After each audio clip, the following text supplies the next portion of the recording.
Hello, this is Kara from Kara Tarot with another episode of 5 on Deck, when we look at a variety of images of the same card from different decks and help us deepen our understanding of that card by this comparison. And today we have the High Priestess. In most Rider-Waite-Smith-based decks, this is card number 2. In decks that are based on older Tarot de Marseille style decks, that number can shift a little bit. But the imagery remains remarkably consistent.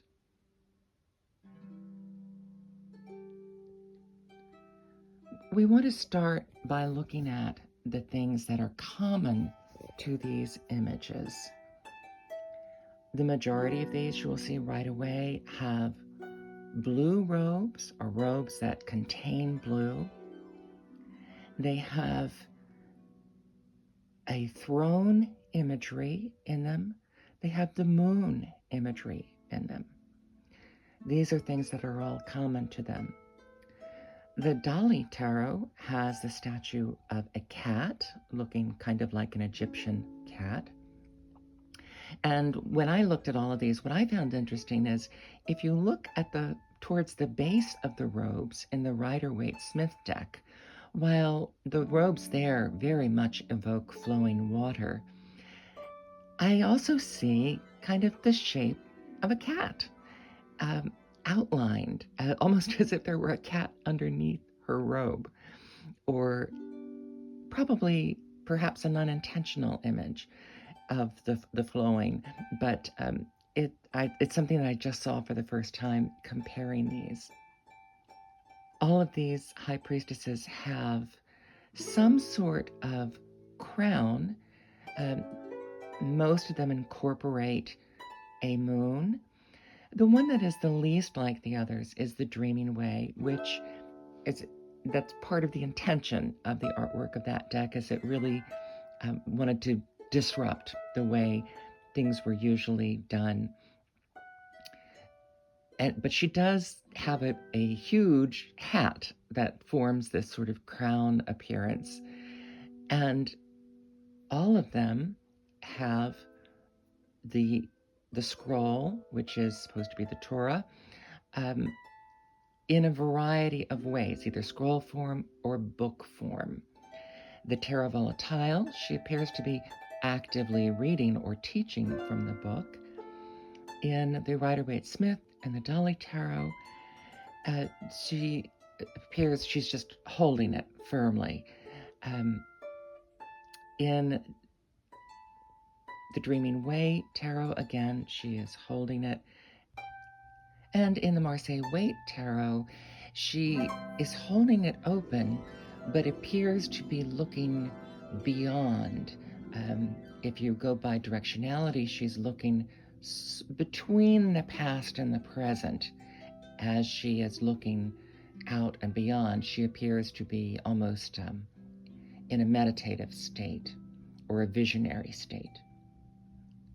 So it's interesting to see those different interactions between the text and the character in the card. None of these cards has much of a landscape scene in the background. Of course, in the Dreaming Way, it's almost like a wallpaper, which a lot of those cards have in the background. In the Terra Volatile, when you get to looking behind her in the background, again, it is almost sort of a wallpaper with perhaps a little more of a smoky landscape effect, but it is very indistinct. In the Marseille-Waite Tarot, our vision is blocked by the throne and the draperies. In the Rider-Waite-Smith version, we have pomegranates in the background, and we do see water, but again, not much of a landscape.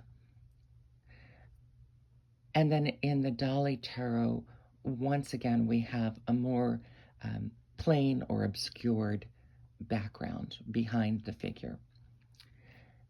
So these are the commonalities and differences that we can see by just a visual, cursory look at the 5 cards as a group, comparing and contrasting them.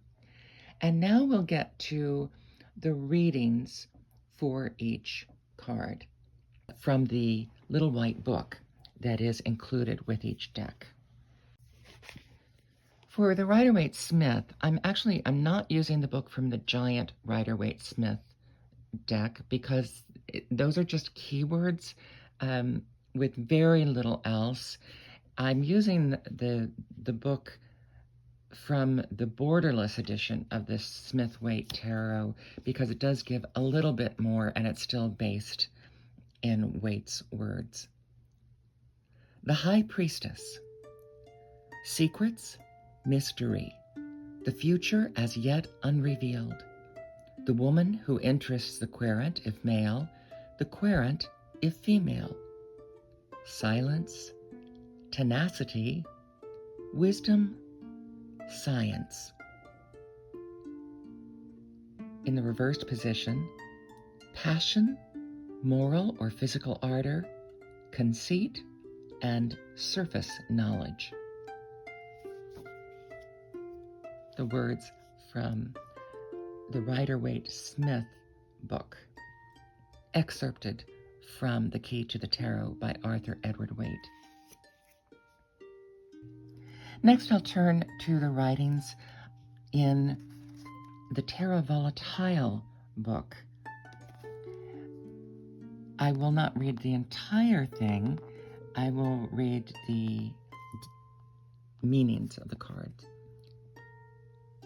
Upright, intuition, spirituality, faith, subconscious mind.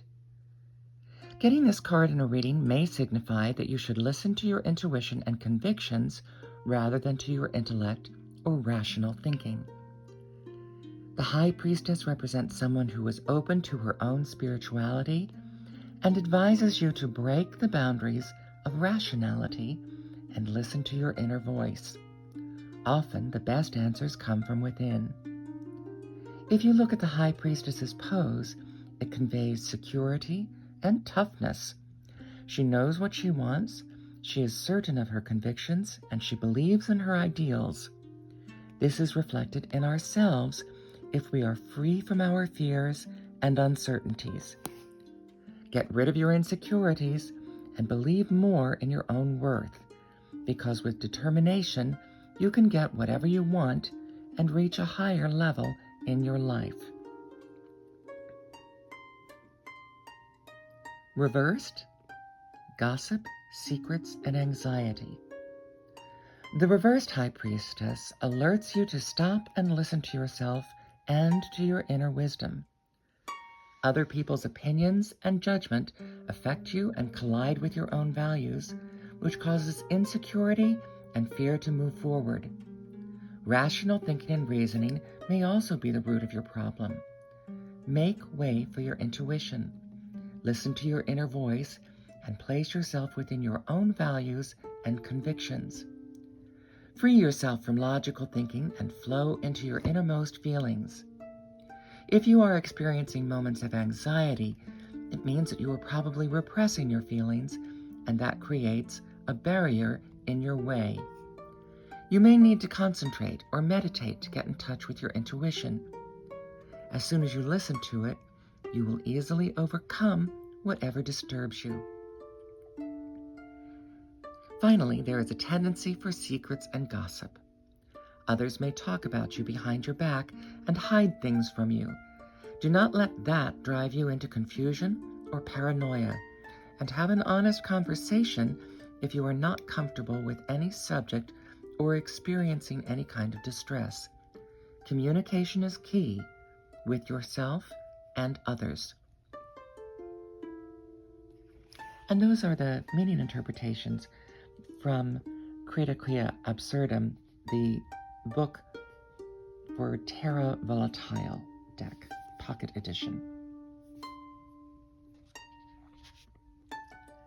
The Dreaming Way says this about the High Priestess. The High Priestess usually indicates a beautiful young woman from 20 to 40 years old who takes good care of herself. Her prim and proper air makes her seem aloof and hard to approach, but she has a warm heart. When single, she is popular among men, but after marriage, she becomes quite reversed. She becomes quite reserved and passive. The upright meaning, taking care of herself well, elegant, organized, patient, well-educated, generous, cultivated teacher. The reversed meaning, self-indulgent, self-absorbed, passionate sexual life, suspicious of her partner. In Emmanuel Iger's guidebook to the Marseille-Waite Tarot, this card is called La Papesse, the High Priestess. Sitting in front of a veil, a woman knows what is in the book, but says nothing of it. So in this deck, it says the meaning is something hidden, to keep the mystery, a secret, silence, to keep to oneself, memory, intuition, and to know. Reversed, nothing hidden, to unveil, to not keep to yourself, to be explicit. In the Dali Tarot, I did want to point out visually, if you look at the base of her skirt, there's a filigree design on her underskirt, and it is almost like an extended lemniscate design, and I think that's worth mentioning, that design of eternity, as well as Dali's own addition of his kind of surreal or modernistic face with a tongue that comes out of the face and forms the robes, the red robes, the passionate robes, behind the High Priestess. The text of the Dali Tarot is by Johannes Fiebig, and it says that the meaning of the High Priestess is the inner voice. High Priestesses are encountered throughout human history and mythology as oracular authorities, exemplified by the Pythia of Delphi, Sibyls, or prophetesses like Cassandra. Being a mirror, this card counsels you that it is quite correct and effective to seek guidance first and foremost within yourself. Many tarot decks depict the High Priestess holding a holy book. She is reading the, quote, script, end quote, of her own life. Dali gives her a scroll to hold, expressing the same idea. This card is all about your own role and your personal way of life, personal taste and style, and about expressing your own opinion. The predominantly blue hues and the crescent moon symbolize the power of your soul, your inner voice, and your moods, as changeable as the phases of the moon, which decide your success in life. It is interesting how Dali depicts the clothing of the High Priestess. The outer garment, a kind of cloak, is reminiscent of a nun's habit, as found in many portrayals of the Mother Mary. But underneath her cloak, the figure wears a black and blue sequined evening gown, imparting a mundane and feline look. Like the cat statue in the left foreground, the big head at the left margin, the, quote, child's head, end quote, represents the unconscious, libidinous mind feeding and tempting the soul with its long tongue.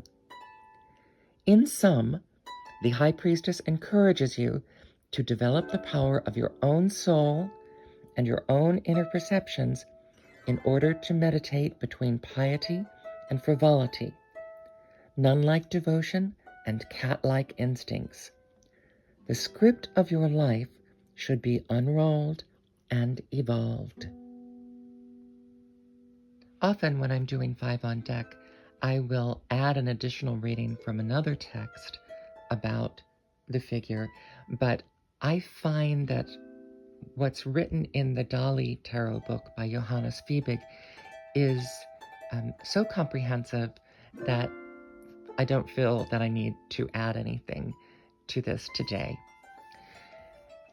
So, if anything, I would say go back and listen to that.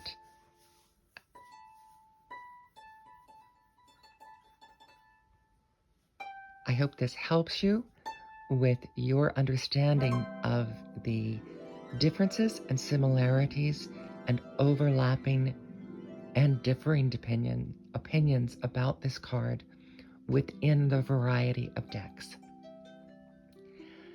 This is 5 on Deck. I'm Kara from Kara Tarot. Have an intuitive, enlightened day.